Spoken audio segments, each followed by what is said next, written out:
now have E. S. of 3rd BCom to give student speech.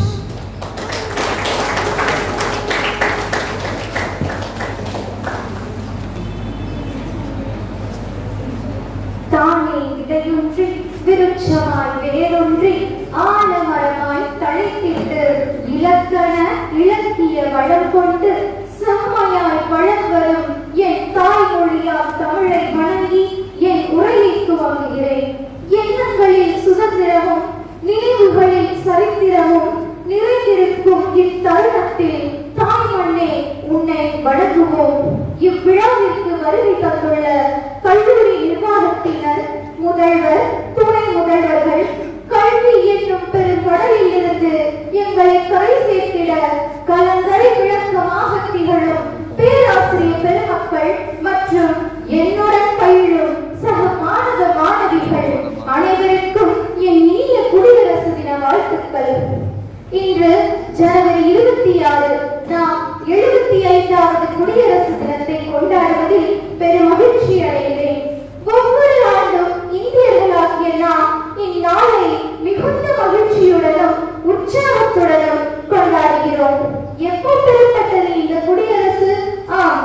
1950ஆம் ஆண்டு ஜனவரி 26ஆம் நாளன்றுதான். குடியரசு என்றால் மக்களாட்சி.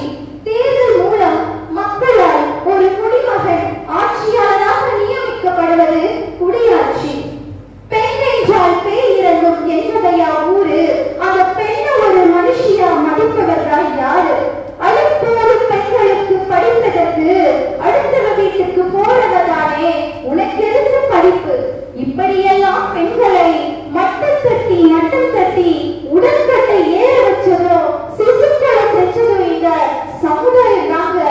பட்டங்கள் ஆழ்வதும் சட்டங்கள் செய்வதும் பாறையில் பெண்கள் நடத்த வந்தோம். இன்றைய பாரதியின் கனவை நினைவாக்கும் வகையில் இன்று பல்வேறு துறைகளில் பெண்கள் சாதனை புரிவதை நாம் கண்கூடாக பார்க்கிறோம். வெள்ளையனே வெளியேறு என புலித்தேவரும், வரி கட்ட மாட்டேன், ஆங்கிலேயர்களுக்கு அடிபணிய மாட்டேன் என தீர சின்னமலையும், யாரை கேட்கிறாய் வரி, எதற்கு கேட்கிறாய் வட்டி என வீரபாண்டிய கட்டபொம்மனும், ஆடுகளை போல 200 ஆண்டுகள் பிழைப்பதை விட புலியை போல 2 நாட்கள் வாழ்த்தும்படியலாம் என அழகு முத்துக்கோணும், கல்வி இல்லாத பெண்கள் களமிலம் அந்நிலத்தில் புலி விளைந்திடலாம், நல்ல புதல்வர்கள் விளைவதில்லை என பாரதிதாசனும், தாய் நாட்டின் மானத்துக்காக மரணத்தை முத்தமிடவும் நாங்கள் தயார் என அழகு முத்துக்கோணும், அச்சமில்லை அச்சமில்லை அச்சம் என்பதில்லையே என பாரதியாரும், இப்படி பல்வேறு தலைவர்கள் நம் நாட்டிற்காகவும் நாட்டு மக்களுக்காகவும் பெண்களுக்காகவும் போராடினார்கள். விடுதலை போராட்ட வீரர்கள் என்றால் குறிப்பிட்ட தலைவர்களை மட்டும் பேசுகிறோம். இந்நிலையில் மத்திய பிரதேசத்தில் உள்ள மன்கேஹாடி ராஜபுத்திர குடும்பத்தில் 1831ஆம் ஆண்டு ஆகஸ்ட் 16ஆம் நாள் பிறந்தவர்தான் அவந்திபாய். இவர் பெண்ணாக பிறந்தாலும் ராஜபுத்திர ஆண்களுக்கே உண்டான வாழ்வீச்சு மற்றும் சண்டை பயிற்சிகளில் மிகுந்த ஆர்வம் கொண்டவர். எனவே இவர் பயிற்சியும் பெற்றார். இவரே ராஜா விக்ரமாதித்ய சிங்கிற்கு ஏற்றவர் என அரசவை எடுத்த முடிவின்படி அவரை மணந்து ராணி அவந்திபாயானார். அமன் சிங் மற்றும் குன்வர் சிங் என 2 குழந்தைகளுக்கும் தாயுமானார். குழந்தைகள் வளர்ந்து சிறுவர்களான போது ராஜா நோய்வாய்ப்பட்டார். இதனை எண்ணி கலங்கினாலும் தன் கண்ணீரை துடைத்துவிட்டு ராஜாவின் இடத்தில் இருந்து நாட்டு மக்களுக்கு செய்ய வேண்டிய சேவைகளை எல்லாம் செய்து வந்தார். இதனால் ராஜா மட்டுமின்றி அந்நாட்டு மக்களும் ராணியை பெரிதும் போற்றினர். இந்நிலையில் ராஜா இறந்துவிட்டார். ராஜாவின் மரணத்திற்கு பிறகு இவரே நாட்டின் ராணியானார். நாடு பிரிக்கும் ஆசையில் இருந்த அன்றைய ஆங்கிலேய அரசு, தகுதியான ஆண் வாரிசு இல்லாத அரசு எங்களுக்கே சொந்தம் என தூதுவனை அனுப்பி கேட்டது. அதற்கு இவர், இது எங்கள் மண், இதில் உனக்கு துளியும் இடமில்லை என தூதுவனை திருப்பி அனுப்பினார்.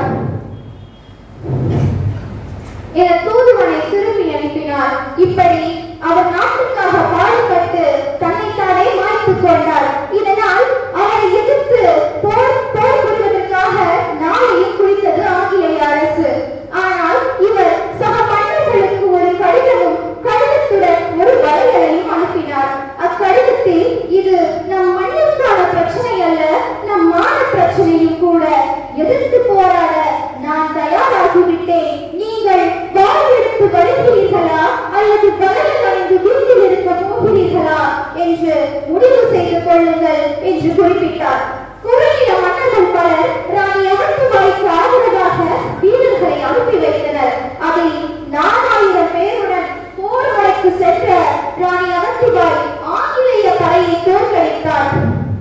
ஆங்கிலேயர்களை எதிர்த்து போரிட பயந்து கிடந்த மன்னர்களுக்கு மத்தியில் ஆங்கிலேயர்களை எதிர்த்து போராடி வெற்றி கனியை பறிக்க முடியும் என்று வெற்றி காட்டிய ராணி அவந்திபாயின் புகழ் பட்டி தொட்டியெல்லாம் பரவியது. ஆனால் இதுவரை தோல்வியே காணாத ஆங்கிலேய அரசுக்கு இது பெருத்த அவமானமாக போய்விட்டது.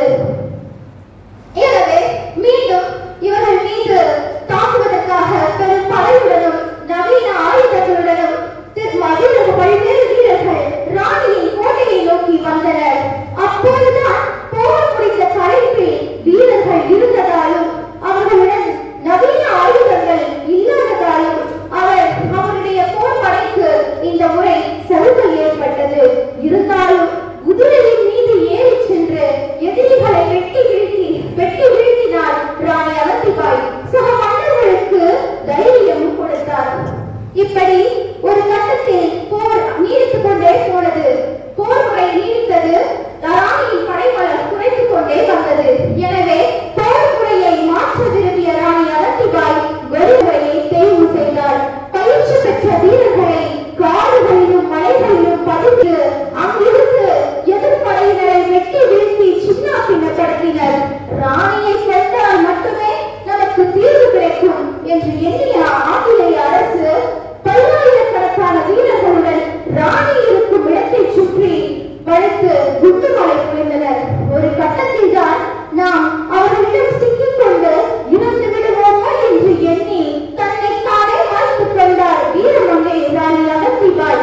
அவருடைய அந்த தியாகமும் அந்த புகழும் இன்றளவும் அந்த மண்ணின் மைந்தர்களால் நாட்டுப்புற பாடலாக பாடப்பட்டு வருகிறது. இளைஞர்களே, நீங்கள் உறங்கும்போது கருவதல்ல கனவு, உங்களை உறங்க விடாமல் செய்வதே லட்சிய கனவு என்று கூறிய APJ அப்துல் கலாம் ஐயா அவர்கள் நம் தாய்த்திரு நாடாகிய இந்தியா 2020ஆம் ஆண்டில் வல்லரசு நாடாக மாறிவிடும் என்று கூறி சென்றார். இதற்கு காரணம் அவர் இளைஞர்கள் மீது வைத்திருந்த நம்பிக்கைதான். 100 இளைஞர்களை பாருங்கள், நல்லதொரு பாரதத்தை உருவாக்கி காட்டுகிறேன் என்றார் சுவாமி விவேகானந்தர். ஆனால் இன்று உலகிலேயே அதிக இளைஞர்களை உள்ள நாடு நம் இந்தியா.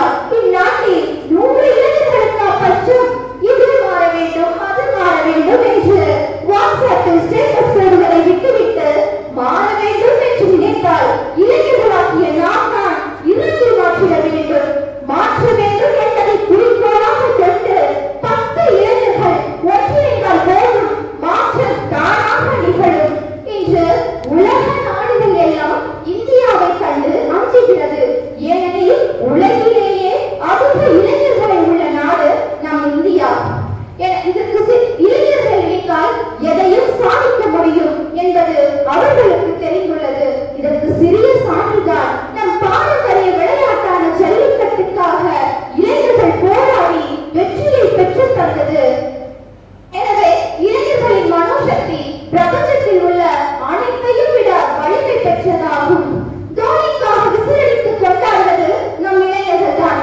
தோனி அவர்கள் 26 வயதில், அதாவது தனது இளமை பருவத்தில் நம் நாட்டிற்கு உலக கோப்பை பெற்று தந்து நம் நாட்டை உலக அளவில் பிரபலப்படுத்தினார். தோனியால் முடியும் என்றால் தோனிக்காக விசிலடிக்கும் இளைஞர் குடும்பத்தால் முடியாதா? சிந்தித்து பாருங்கள் தோழர்களே. நம் இளைஞர்களின் வளர்ச்சி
எனவே அது நம்முடைய பல்வேறு துறைகளில் உற்பத்தியை பெருகிட முடியுமானால் அது நம் இளைஞர்களால் மட்டுமே முடியும்.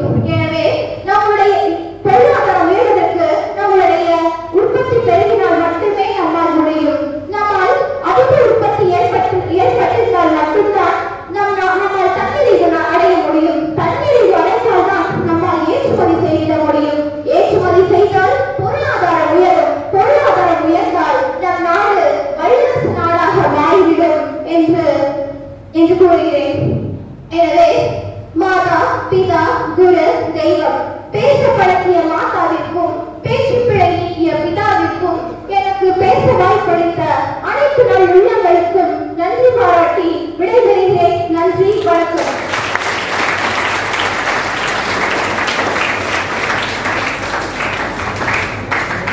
மாநிலத்திற்காக போரிட்ட ராணி அவந்திபாயை பற்றிய அரிய செய்திகளை நம்முடன் பகிர்ந்து கொண்ட மாணவிக்கு நன்றி.